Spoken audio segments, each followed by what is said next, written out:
Hello, Assalamualaikum. Welcome to our podcast. Do you need a lawyer? The purpose of our podcast is basically कि हम लोगों को educate करें, उनको basic knowledge दें, be it legal or otherwise, कि उनको पता हो कि उनके rights and responsibilities क्या हैं. This can be applicable to any individual, any company, overseas Pakistanis as well. So it is quite general and basic, and I hope you can relate with it. आज का जो topic है it is quite interesting and it will appeal to lot of the audience.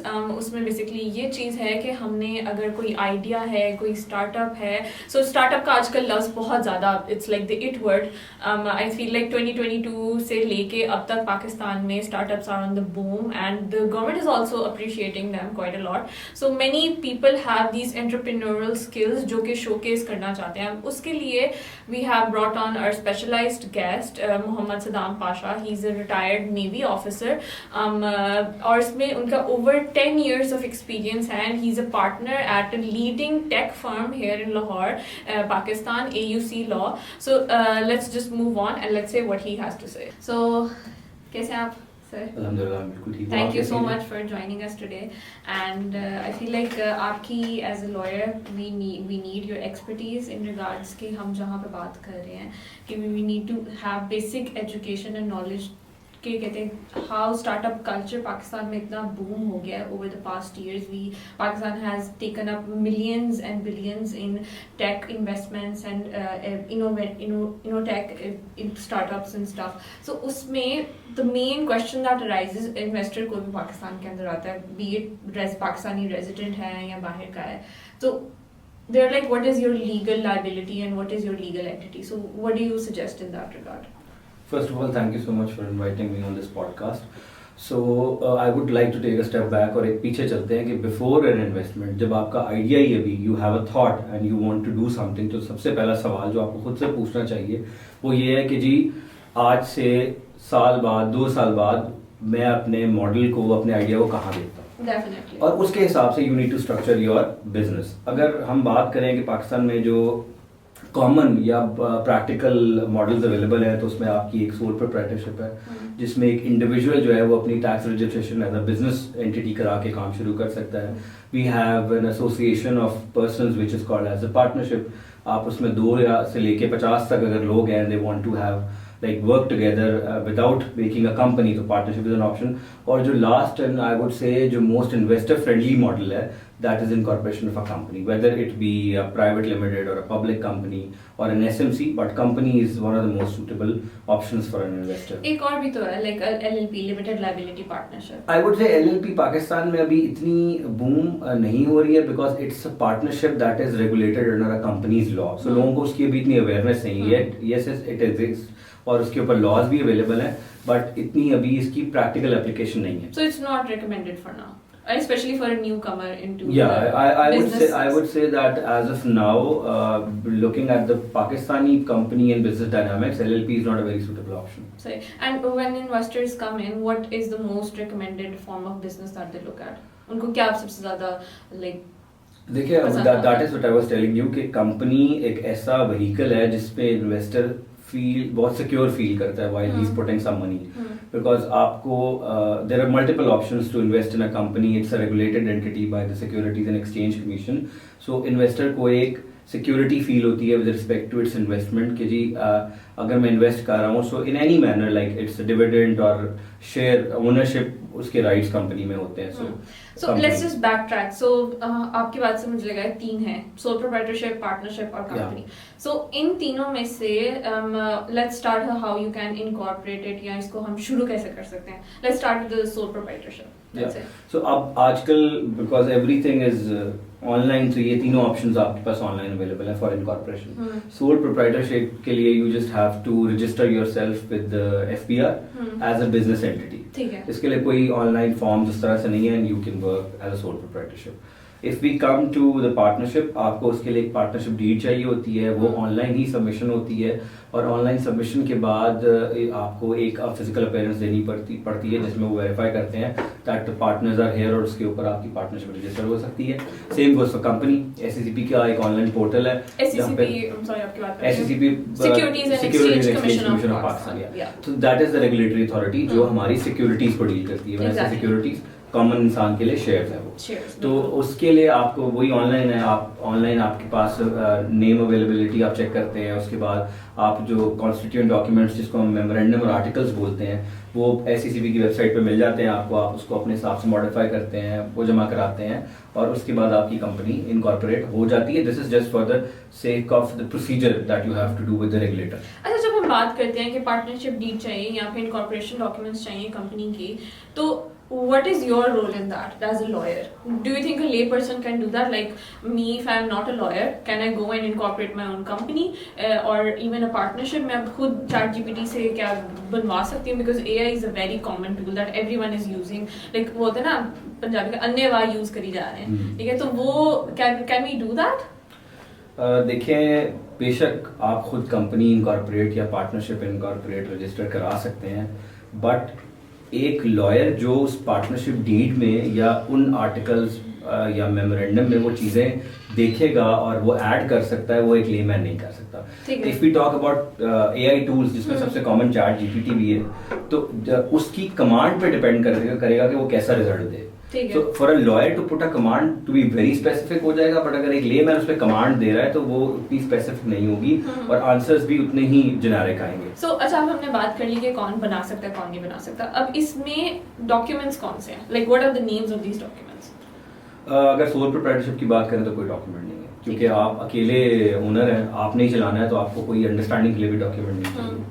Partnership की अगर बात करते हैं तो सबसे ज़रूरी चीज़ है पार्टनरशिप डीड। ठीक है। अब पार्टनरशिप डीड एक ऐसी चीज़ है जो आपके पार्टनर्स और आपका रिलेशनशिप, आपकी प्रॉफिट शेयरिंग, आपकी कॉन्ट्रीब्यूशंस, एग्जिट, एंट्रेंस और सब कुछ डिसाइड करेगी, तो ये सबसे ज़रूरी है। तीसरी चीज़ पे अगर मैं बात करूँ कंपनी, तो अगर तो आपकी SMC है जिसे कहते हैं सिंगल मेंबर कंपनी, तो उसके लिए तो आपको ऐसा मेमोरेंडम और आर्टिकल्स के अलावा कोई डॉक्यूमेंट की जरूरत नहीं है, और वो भी रेडीमेड टेम्पलेट्स मिल जाते हैं या वो मिल जाते हैं, उन दोनों के मिल जाते हैं। But if you are looking for a private limited company जिसमें आपके पास मल्टीपल शेयर होल्डर्स होंगे, तो फिर you need to have a shareholders agreement. ये आप कहें कि एक ऐसा डॉक्यूमेंट है जो शेयर होल्डर्स के दरमियान की अरेंजमेंट को डिस्क्राइब करेगा, उनकी डेवोल्यूशन ऑफ पास किस तरह से होंगी, उनकी इक्विटी स्प्लिट क्या होगी। खैर इक्विटी स्प्लिट तो आपकी कॉन्स्टिट्यूएंट डॉक्यूमेंट से भी आइडिया हो जाता है, बट इंटरनल अरेंजमेंट में ऐसे कि बोर्ड की कॉम्पोजिशन क्या होगी, एग्जीक्यूटिव पोजीशंस किस किस के पास होंगी, आपके एग्जिट क्लॉजेस क्या होंगे, आपके और बेहतरीन जो है मतलब बेशुमार चीज़ें हैं जो आप देखते हैं, ड्रैग अलोंग, टैग अलोंग, वो सारा शेयर होल्डर्स एग्रीमेंट में कवर होगा। बाय इक्विटी यू मीन कि ओनरशिप स्टेक कितना है। So if you and me incorporate a company, so if you hold 50%, you have 50% equity और 50% शेयर्स आपके नाम पे हैं। So that is what is meant by equity. इसके अलावा फिर when you talk about exit clauses के, हम if you are winding up a company या हमने उसको खत्म करना है, नहीं, not just winding, I would से एग्जिट की जब हम बात करते हैं तो एग्जिट में सब कुछ कवर है, जिसमें if a shareholder wants to leave, अगर उसको अगर if he wants to leave on good terms, either we have to like expunge him on bad terms, तो वो सारा exit clauses में आता है। या फिर एक ऑप्शन ये भी है कि down the lane we decide कि हमें कंपनी नहीं चलानी, तो वो किस तरह से होगा, सारा वो सब कुछ exit clauses में कवर होता है। ठीक है, that's fine। अच्छा, फिर आ जाते हैं जो पार्टनरशिप डीड है। What's the difference between a shareholders agreement और partnership deed? Like I know entities दोनों का फर्क है, but the content of both of these documents primarily क्या डिफर करता है? देखिए, प्राइमरीली डिफर काफ़ी चीज़ें करती हैं। पार्टनरशिप डीड में कुछ मोस्ट ऑफ द थिंग्स जो है वो रेगुलेट नहीं हो रही, वो आपकी अंडरस्टैंडिंग पे है, अगर वो लीगल है तो, कि आपका पार्टनर किस तरह से, अगर कोई डेथ हो जाती है तो कैसे दूसरा आएगा, ट्रांसफर कैसे होगी, आपने नया पार्टनर ऐड करना है तो कितने लोगों की मर्जी होगी, वो सारा कुछ है।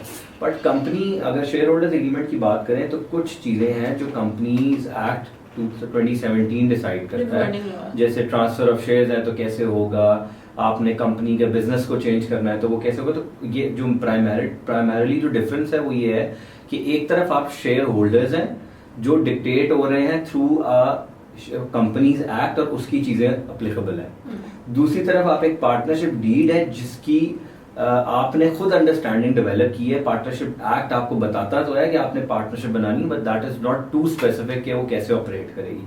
तो ये एक डिफरेंस सो बेसिकली जो चीजें लॉ में कवर्ड नहीं है, पार्टनरशिप एक्ट में कवर्ड नहीं है या फिर कंपनीज एक्ट में कवर्ड नहीं है, वो हम अपने डॉक्यूमेंट्स के थ्रू सब्स्टिट्यूट करते हैं, so that it's all black and white written में हो सबके लिए। नॉट ऑल थिंग्स जो कवर्ड नहीं है, बट कुछ ऐसी चीजें हैं लॉ में जो I am just telling you कि जी कुछ चीजें ऐसी हैं जिस पे ऑप्शन है, you want to take, you can take it और नॉट, सो दो आपकी अंडरस्टैंडिंग है। उसकी एक आसान सी एग्जांपल आपको अगर मैं दूं तो आपके जो बोर्ड है उसके अंदर के जो इंटरनल मैटर्स हैं कि किस तरह से एक डिसीजन जो है वो अपहेल्ड होगा, वो लॉ नहीं आपको बताता, सो वो आप यहाँ डिफाइन कर लेते हैं फर्दर कि अगर let's you I have 3 people and I want to decide through simple majority, तो उस तरह से चला जाएगा। सही हो गया। तो ये तो होगी डॉक्यूमेंट्स की। अब हमने अपनी लेट्स से कंपनी कर ली इनकॉर्पोरेट, हो गया, हमने कंपनी चूज किया, हमने प्राइवेट लिमिटेड इनकॉर्पोरेट कर ली, हमारे 2 शेयर होल्डर्स हैं, ठीक है। अब जब हमने बिजनेस करना है तो लेट्स से कि मैं कोई भी बायोटेक का स्टूडेंट हूँ या एग्रीकल्चर का स्टूडेंट हूँ एंड या simple technologies I am a student और इवन अ एंटरप्रेन्योर, सो अब मैं किस तरफ मूव करूँ to protect my ideas and my confidential information? देखिए मेरी अंडरस्टैंडिंग जो इस पे या जो मैं सजेशन लोगों को देता हूँ कि आपको वेट नहीं करना to incorporate a legal structure कि उसके बाद आप अपनी आईपी को सिक्योर करें या अपने आइडिया को सिक्योर करें, ऐसी कोई बात नहीं है। सो नॉर्मल जो है देख सिचुएशन तो बेहतर ये है कि आपने कंपनी बना ली, कंपनी बनाने के बाद एक इदारा है पाकिस्तान में जिसको बोलते हैं इंटेलेक्चुअल प्रॉपर्टी ऑर्गेनाइजेशन, आईपीओ के नाम पे। आईपीओ का काम क्या है कि आपका कोई भी आइडिया, कोई थॉट है, कोई आर्टिस्टिक वर्क है, तो उसको वो आपको सिक्योर करके देते हैं। अगर हम कैटेगराइज करना चाहें अपने इंटेलेक्चुअल प्रॉपर्टी को तो 3 कैटेगरीज हैं। आप सबसे पहले जो आपके ट्रेड नेम्स हो जाते हैं, आपके लोगो, स्लोगन्स वगैरह, वो ट्रेडमार्क में कवर हो जाते हैं। इसके अलावा जो आपके जितने भी फॉर एग्जांपल आप कहती हैं जी आई वांट टू, जैसे हमारे मल्टीपल ब्रांड्स हैं पाकिस्तान में, तो जो ब्रांड नेम है, I would not like to name some specific brand, but जितने भी ब्रांड्स हैं, चाहे वो कपड़ों के हैं, चाहे वो जूतों के, they are secured under the trademark. I feel like doctrine of fair use में हम थोड़े से बहुत नाम ले ही सकते हैं। Let's say McDonald's, I am loving it, दोनों ट्रेडमार्क है। सो एक ट्रेडमार्क है लोगो के ऊपर और दूसरा साइन के ऊपर। ओके, सो अगर नाइकी का टिक है, दैट इज द लोगो, और जो उसका आई एम डूइंग इट, तो वो उसका स्लोगन है। सो ये सारे ट्रेडमार्क में कवर हो जाते हैं। The next thing is copyright. Copyright में आप कहते हैं कि जी कोई आर्टिस्टिक चीज है जिसमें आपके गाने आ जाते हैं, आपकी लिरिक्स आ जाती हैं, आपने कोई किताब लिखी है, और वो सारी चीजें कॉपीराइट में कवर हो जाती हैं। एंड लास्ट में आपके पास है that is called as the patent. अगर कोई इन्वेंशन और कोई डिस्कवरी है, वो किसी भी फील्ड से होती है, तो वो पेटेंट और में कवर होती है सारी की सारी। सही है। So ये है distinguish करने का process। And do you think a lay person would be able to distinguish between these 3? Yeah, I think because ये ऐसी information है जो worldwide जो है वो more or less similar ही है और आपको इंटरनेट पे अवेलेबल है। So एक layman को आइडिया हो जाता है when he is in like he has a thought in his mind, उसको आइडिया हो जाता है ये किधर क्वालिफाई करेगी। सो अगर तो यू थिंक कि अभी आपको अगले 2 साल आप you do not want to incorporate any legal structure, तो आप अपना आइडिया जो है वो उसको रजिस्टर कराएं। अगर आप कहते हैं कि जी नहीं I am working on the fact और मैं अभी कंपनी, पार्टनरशिप या सोल प्रोप्राइटरशिप रजिस्टर करा रहा हूँ, सो जब आप वो करा लें तो फिर आप जो है अपना आइडिया रजिस्टर कराएं। उसकी वजह ये है कि जब आपके पास कल को इन्वेस्टर आएगा तो इन्वेस्टर ये चाह रहा होगा कि जो भी आईपी है वो आपके पर्सनल नाम पे नहीं है, वो कंपनी के नाम पे है। गुड। ताकि अगर वो भी इन्वेस्ट कर रहा है तो उसका भी उसी तरह से अपनी शेयर होल्डिंग इन्वेस्टर का भी उस आईपी के अंदर ओनरशिप स्टेक क्रिएट हो जाएगा। It is owned by the company और द पार्टनरशिप। बिल्कुल। सो इसका की टेक अवे ये है कि आईपी अगर आप ले रहे हैं, so it should be trademark, copyright और पेटेंट, और उसमें यू शुड एंडेवर, उसको पूरी कोशिश होनी चाहिए कि आपके कंपनी के नाम पे हो, पर्सनल नाम पे, आपकी लीगल एंटिटी, लीगल पर्सन के नाम। सो लेट्स अगर किसी ने करा ली अपने पर्सनल नाम पे तो ट्रांसफर हो सकता है? उस पे कोई मसला नहीं है, आपका ट्रांसफर होता है, नॉर्मली होता भी यही है। क्योंकि अगर हम पाकिस्तानी कल्चर की बात करें तो जब आपके पास आइडिया होता है, आपके पास कंपनी नहीं होती, तो व्हाट पीपल डू इज वो अपना आईपी रजिस्टर करा लेते हैं। एंड जब उनके पास कोई इन्वेस्टर आता है who will be having a big stake, तो उस वक्त जो है वो आप ये एग्री करते हैं इन्वेस्टर के साथ कि हम as part of this round हम अपना आईपी भी जो पर्सनल है वो ट्रांसफर कर रहे हैं टुवर्ड्स द कंपनी। इससे मुझे एक और इंटरेस्टिंग मुझे कॉन्सेप्ट है कि अब ये इन सारी एप्लीकेशंस में as per my knowledge trademark हो गया, कॉपीराइट, पेटेंट, उनमें प्रोसेसिंग टाइम होता है. So until you get the final registration, what is your legal protection during the wait time? Like trademark के अगर 12 महीने, तो उन 12 महीनों में, एक साल में, if someone else starts using my logo, तो उसमें व्हाट्स माय लीगल रेमेडी? इसकी अगर हम बात करें कि आप, पहली तो सवाल ये है कि कब आप इंटाइटल होते हैं उस राइट के लिए.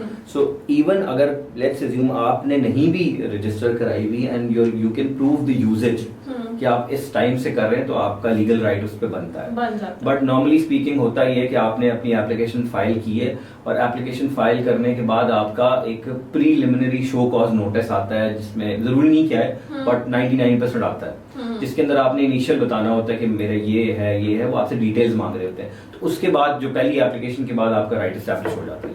सही है. So I can still claim my legal right even अगर अभी application application takes a long time और तीनों का अलग अलग टाइम है. कितना टाइम है? अप्रोक्सीमेटली आई वुड से कि अगर आप ट्रेडमार्क की बात करते हैं तो कोई 12 से 15 महीने. ठीक हो गया. कॉपीराइट कोई 8 से 12 और पेटेंट में टाइम लगता है around like 24 months. 24 I think 3 साल तक भी एक्सटेंड हो सकता है. केस टू केस वेरी करता है कि जितना टेक्निकल कोई चीज इन्वेंशन या डिस्कवरी है उतना ज्यादा टाइम लग जाता है. अच्छा, एक चीज मैं क्लैरिफाई करना चाहती हूँ, हमारे पॉडकास्ट से भी रेलेवेंट होगा, कि एक general perception about lawyers is that when we think of them, और कोई नॉर्मल पर्सन भी जब सोचता है, वो इसका लॉयर ये सोचता है समवन हु जो कोर्ट कचहरी के चक्कर लगाता है, अपील्स करता है, पेटिशंस करता है. So but aside from that there is this whole level of business and commercial law which is not really explored in Pakistan to this same extent as litigation is explored. So like I want your insights on that. इस पे सबसे पहले तो ये कि अगर हम आज से 20 साल 25 साल पहले या 30 साल पहले की बात करें तो आई एग्री कि मोर और लेस जो 2 ऑप्शंस अवेलेबल होते थे if you are becoming a lawyer, और जो लोग देखते थे वो आपके लिटिगेशन सिविल क्रिमिनल ही थे. बट जैसे जैसे इंडस्ट्री इवॉल्व कर रही है उस तरह आपके नए रियाल्म्स खुल रहे हैं वकालत के. सो अब आप ये इमेजिन करें कि इस टाइम पे आपकी जिस तरह की इंडस्ट्री निकल के आ रही है उस तरह के इश्यूज भी हैं और उनको बैक करने के लिए हमारे लॉज भी इवॉल्व कर रहे हैं. तो इस टाइम पे हम ये नहीं कह सकते कि आपका ब्लैक एंड व्हाइट है जी कि आपकी सिविल और क्रिमिनल की वकालत चल रही है. बट लॉज तो पहले भी थे, लाइक हमारा कॉन्ट्रैक्ट एक्ट 1800 का है. So what is stopping people from pursuing corporate and commercial law? Corporate, I would say, is not just about a contract law. Contract तो आपका हर तरह का हो सकता है. कॉर्पोरेट और कमर्शियल जो हम जिसको कहते हैं वो ये है कि आप कंपनीज, बिजनेस और कमर्शियल लेवल के डिस्प्यूट्स को देख रहे हैं, उन आइडियाज को केटर कर रहे हैं और जो आजकल की इवॉल्विंग टेक्नोलॉजी है उसके हिसाब से आप लॉज बना रहे हैं, एडवाइस दे रहे हैं. इसकी बहुत सारी एग्जांपल्स हैं. जैसे ई कॉमर्स का पहले 20 साल पहले कोई वजूद नहीं था. अब क्या है? अब आपके ई कॉमर्स प्लेटफॉर्म्स हैं, उनकी इंटीग्रेशंस हैं, तो उसके लिए आपको लीगल बैकिंग चाहिए. यू नीड लॉयर्स जो उस बिजनेस को समझ के उस तरह की एडवाइस दे सकें. सो मेरा मानना ये है कि पाकिस्तान में क्योंकि वो फील्ड इतनी एक्सेसिबल नहीं थी और इतनी कॉमन नहीं थी, तो इसी तरह प्रैक्टिस भी उस हिसाब से मोल्ड कर रही थी. बट एज ऑफ नाउ जब आपके पास मल्टीपल ऑप्शंस हैं, एआई आ चुका हुआ है, आपके पास हर चीज ऑनलाइन हो चुकी हुई है, तो इस वक्त वो लॉ की जरूरत भी ज्यादा पड़ चुकी हुई है. Technology law to be specific and commercial law which governs these type of new types of things. We do have commercial laws. उसकी एक प्राइम एग्जांपल आपका कंपनीज एक्ट है. If you want to go to foreign things, आपके पास FE manual है, स्टेट बैंक के multiple regulations हैं. Technology के ऊपर आपके सर्कुलर्स आते रहते हैं. सो वी हैव लॉज और अब ये बूम भी आ रही है इस इंडस्ट्री में. Why aren't they widely known to people? Now they are. I would say अब आपकी लॉर्ड्स आ रही हैं, जो अब आपके वकील आ रहे हैं, they have an understanding. वो अपनी वकालत जब शुरू कर रहे होते हैं तो उनके दिमाग में सिर्फ ये नहीं होता कि मैंने सिविल का या क्रिमिनल का लिटिगेशन वकील होना है. वो आजकल ये एक्सप्लोर करते हैं थ्रू इंटर्नशिप्स, थ्रू प्रोबेशंस, कि before choosing a particular field हमें कहाँ जाना है. लोग अब स्पोर्ट्स लॉ में बहुत जा रहे हैं, लोग टेक्नोलॉजी लॉ में जा रहे हैं. आपकी इसके अलावा जो आपके लेबर लॉज, कंप्लायंसेस, अब कंप्लायंस मैनेजर मोस्टली लॉयर्स होते हैं because there are lot of compliances जो आपको लीगल बैकग्राउंड से करनी होती है. सो मैं इस पे जो है मेरा बड़ा ये एक भरोसा और एतमाद है कि पाकिस्तान में क्योंकि इंडस्ट्री इवॉल्व कर रही है तो उस हिसाब से आपके लॉयर्स और लीगल फ्रेटर्निटी भी इवॉल्व हो रही है. बिल्कुल. अब आ जाते हैं कि लेट्स से हमारी कंपनी भी इनकॉर्पोरेट हो गया, हमारा आइडिया भी प्रोटेक्ट हो गया, हमने आईपी के थ्रू उसको सफिशिएंट उसको रजिस्टर करवा लिया। अब इसमें पैसा कहाँ से लाए? लेट्स से किसी के पास नहीं, किसी के बाप ने दिया, उसको जनरेशनल वेल्थ नहीं मिली है, तो वो कहाँ से, friends and family, angel investors उसके पास हैं नहीं है, कॉर्पोरेट इन्वेस्टर्स हैं, like what is the legal liability या फिर इन्वेस्टर्स हम कहाँ से ला सकते हैं इन पाकिस्तान? अच्छा, इन्वेस्टर लाने से पहले मैं दो चीज़ों को जल्दी से एड्रेस करना चाहूँगा कि आप अगर इन्वेस्टमेंट सीख करना चाह रहे हैं 5 महीने बाद, 6 महीने बाद, तो सबसे ज़रूरी चीज़ ये है कि आप अपने आप को कंप्लाइंट रखें, क्योंकि जितनी कंपनी कंप्लाइंट होगी उतना इन्वेस्टर खुशी से उसमें पैसा डालेगा, क्योंकि उसको पता है मेरा पैसा सिक्योर है। Complaint as in what? जब मैं कंप्लाइंस की बात कर रहा हूँ तो मैं कह रहा हूँ कि आपने ये कोशिश करनी है कि the day from the very beginning जब आप इनकॉर्पोरेट हुए थे तो आपकी जितनी भी टैक्स की कंप्लाइंसेंस है वो आप करते आ रहे हैं, चाहे वो एफबीआर के साथ हैं, आपकी कोई प्रोविंशियल रेगुलेटरी अथॉरिटी के साथ हैं। उसके अलावा आपने कंप्लाइंसेस का मतलब सिर्फ ये नहीं कि आप उनके स्टैंडर्ड्स को मीट कर रहे हैं, बट जो उनकी स्टैट्यूटरी फाइलिंग है वो भी कर रहे हैं। उसके बाद आप कंप्लाइंट लेबर की तरफ से कंप्लाइंट है कि आपने मिनिमम वेज, वर्किंग आवर्स, वो सारा कुछ ठीक तरह से रखा हुआ है। तो ये 2-4 कंप्लाइंस आपको रखनी है। और अगर आप कहते हैं कि if you are going global और आपके कोई फॉरेन इन्वेस्टमेंट या कोई फॉरेन एलिमेंट इन्वॉल्व है, फिर आपकी स्टेट बैंक की कंप्लायंसेस। तो पहले तो आपकी कंप्लायंस है। दूसरी चीज आपको ये समझनी है कि इन्वेस्टमेंट एक कंपनी के अंदर कुछ लीगल तरीकों से आ सकती है। जैसे क्या? मतलब एग्जांपल ये है कि लोग कहते हैं जी कि मैंने कंपनी में पैसा डाल दिया, मैंने कंपनी से पैसा ले लिया, बट उनको वो पता नहीं होता है। तो पहले आपको ये फिगर आउट करना है कि मतलब what is the legal background of taking और giving money from into a company. आप लोन ले सकते हैं, आप जो है वो इन्वेस्टमेंट उठा सकते हैं अगेंस्ट इक्विटी, इस तरह के आपके जो है वो जो एक्सेप्टेबल मॉडल्स हैं। सो अब आते हैं कि आपने इन्वेस्टर्स किस तरह से करना है। ठीक है। सो हम इसको कैटेगराइज ये करते हैं कि आपने कंपनी इनकॉर्पोरेट की एंड आपके पास रिलेटिव्स, फ्रेंड्स हैं who are willing to put money into the company, तो वो आपके एक कैटेगरी आ जाएगी, आपके एंजल इन्वेस्टर्स की आ गई। अब आपके पास है ही कोई नहीं, आप पाकिस्तान में आइडिया के साथ आपने 50-60 हज़ार लगा के कंपनी बना ली है, लेकिन आपको पता नहीं है करना क्या है।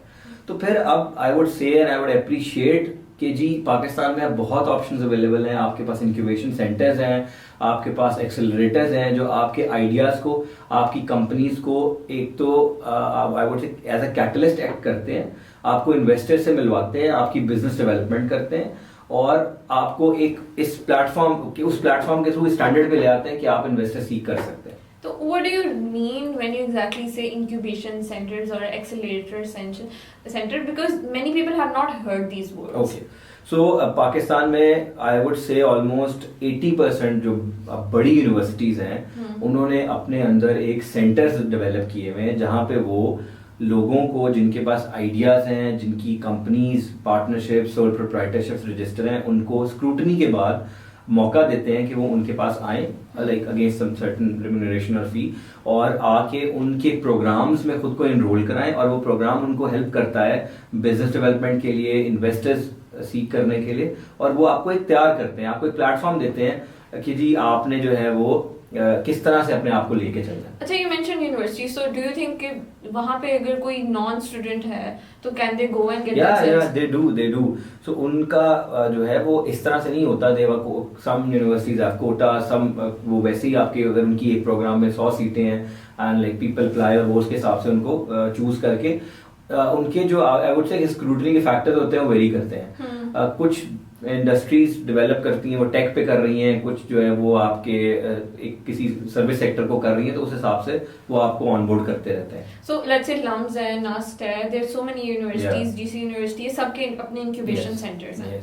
Okay, that's a good idea कि अगर किसी ने स्टार्टअप के कहीं भी फिर रहा है, उसके पास कोई पैसे नहीं है and you know they are like अभी वो फर्स्ट जनरेशन बिजनेस ओनर्स होते हैं, तो they have zero idea, they have zero help advice from their family और फ्रेंड्स। या और एज अ लॉयर मैं सब एडवाइस करता हूँ सबको कि आप फॉर द फर्स्ट टाइम जब आप अपने किसी से पैसा उठा रहे हैं तो ये चीज ख्याल में रखें कि आपने अपनी ओनरशिप ज्यादा डाइल्यूट नहीं करनी, because you need to have control over the percentage of your ownership, ताकि आप उसके साथ खेल सकें आगे पीछे। पैसे देख के लामलेट नहीं होना। या मतलब ऐसा नहीं है, लोग मतलब बड़ी वेट सी आती हैं, जैसे जी मेरे पास एक बंदा है 5 लाख डाल रहा है, 50% मांग रहा है, तो आप 5 लाख के ऊपर किसी को 50% दे रहे हैं, एक तो अगले राउंड में आप नीचे आ जाएंगे, आप माइनॉरिटी शेयर होल्डर बन जाएंगे। दूसरा, आप अपनी वैल्यूएशन क्या सेट कर रहे हैं। मैं मानता हूँ कि वैल्यूएशन सेट सिर्फ आपकी जो है वो एक उस पे नहीं हो रही है, आपकी कैपिटल पे, लेकिन still you need to look for investors जो ज्यादा पैसा पूल करके कम investment. So the founder should retain bargain and control over their own company. सही है।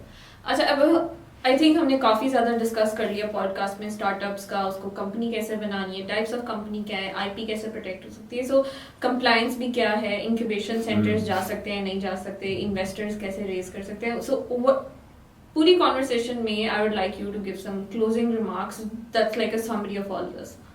सो फॉर क्लोजिंग मैं सिर्फ इतना सा कहूँगा कि अगर आपके पास एक आइडिया है, सबसे पहला काम आपने ये करना है कि आपने सोचना है कि यार इस आइडिया को मैं कहाँ तक लेके जाना चाहता हूँ। जब मैं कहता हूँ कहाँ तक, तो उसकी स्केलेबिलिटी, उसकी ऑडियंस, उसके इंडस्ट्री कौन सी होगी, बेसिकली फोरकास्ट करें। या आपने जब अपने ज़हन में वो कर लिया, then you have to decide कि इस स्केलेबिलिटी के साथ मुझे पार्टनरशिप बनानी है, मुझे सोल प्रोप्राइटरशिप में जाना है, या फिर मुझे कंपनी रजिस्टर करनी है।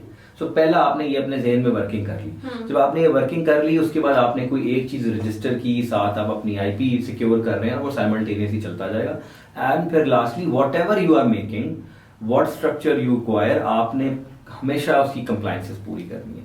बिकॉज मुझे मतलब ये जो मैं आपको वो बात बता रहा हूँ जो प्रैक्टिकली होती है। लोगों के पास कंपनी बनाने के बाद पैसा खत्म हो जाता है। अब उनके पास पैसा नहीं होता कि वो एक वकील को या एक ऑडिटर को हायर करके अपनी कंप्लायंस कराते जाएं, या एक टैक्स लॉयर को हायर करके। उस वक्त तो वो उनके पैसे बच जाते हैं, लेकिन जब साल बाद उनका ऑडिट आता है और वो सारे प्रॉब्लम्स निकलते हैं, तो फिर बड़ा मसला होता है। अब तो लेबर इंस्पेक्टर्स भी सरप्राइज चेक्स करते हैं ऑन कंपनीज, और लेबर इंस्पेक्टर्स के लिए वो कंपनीज बड़ी ही आई वुड से फायदेमंद होती हैं जिन्होंने कंप्लायंसेस नहीं की होती। फिर वो आपको बड़े बड़े फाइन डाल के आपसे अंडर द टेबल पैसे लेते हैं। तो आप अपनी कंप्लायंसेस करें। और आप एक और चीज जो मैं देखता हूँ कि लोग स्टार्टअप जैसे ही बन जाता है ना, तो लोगों का अगला सवाल होता है कि अच्छा यार we want to go global. तो अगर आप बाहर जाना चाहते हैं, तो सबसे पहले तो आप फिगर आउट करें कि बाहर जाना क्यों है। आपने अपना बिजनेस एक्सपैंड करने के लिए बाहर जाना है, या इन्वेस्टमेंट उठाने के लिए बाहर जाना है। उसके बाद आप डिसाइड करें कि मैं इस जुरिस्डिक्शन में जाऊंगा, इस तरह से जाऊंगा, इस तरह से लोगों को लेके आऊंगा। And there has to be transparency between the investor, between the shareholders, कि किस तरह से क्या करना है। और लास्टली आपकी जो लेबर की और एम्प्लॉयमेंट कंप्लायंसेस है वो करें। बिकॉज आजकल जिस तरह के हमारे हालात चल रहे हैं, लोगों को थोड़ी सी तनख्वाह ज्यादा मिलती है तो वो छोड़ देते हैं। तो आप अपने एम्प्लॉयज को इंगेज भी करें मैनेजमेंट में, उनको मल्टीपल ऑप्शंस देके, क्योंकि अपनी कोर टीम अगर रिटेन करेंगे, वो चेंज नहीं होगी, तो आपका बिजनेस एक्सपैंड करेगा। Thank you so much for having us. So that was today's topic of podcast. ये हमारा पहला एपिसोड था, but we hope to engage you further, and for that we want your review, आपके comments, आप क्या चाहते हैं, आपको क्या पसंद आया, क्या पसंद है, and even if you want us to cover a specific topic, please comment down below, and you can even go on our Instagram page, drop us DMs if you want to have a specific topic that you want us to talk about, if you want some advice or anything in this regard. So we look forward to your engagement in the next episode, and hope to see you again. Thank you.